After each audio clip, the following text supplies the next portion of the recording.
Hello guys, welcome to my little mini vlog. তো আমি ready হয়ে কেক নিয়ে সোজা চলে গেলাম আমার বেস্ট ফ্রেন্ডের বাড়িতে, কারণ ওর ছিল আজকে জন্মদিন। আর এই যে মিরারটা দেখতে পাচ্ছ, এই মিরারের চারদিকে নিজে ড্রয়িং করেছে, কারণ ও খুব ভালো ড্রয়িং করে। তারপর ও ঘুম দিয়ে উঠে ডাইরেক্ট চলে এসছে কেক কাটবে বলে, আর সাথে ওই মিষ্টিকেও নিয়ে এসছে।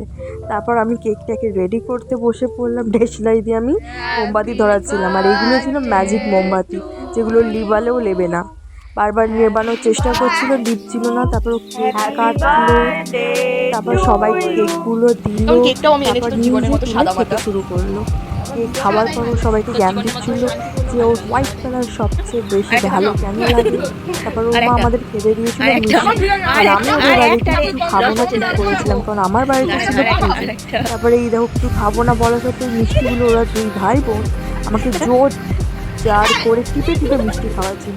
মিষ্টিও দেখতে চলে এসেছিল এক্স্যাক্টলি কী করছে না। তারপর ওর মায়ের সাথে আমরা একটু গল্প করলাম, কেকের খালি প্যাকেট দেখাচ্ছিলাম, আর এটা ক্যাডবেরি ছিল যেটা আগেই খেয়ে নিয়েছিল।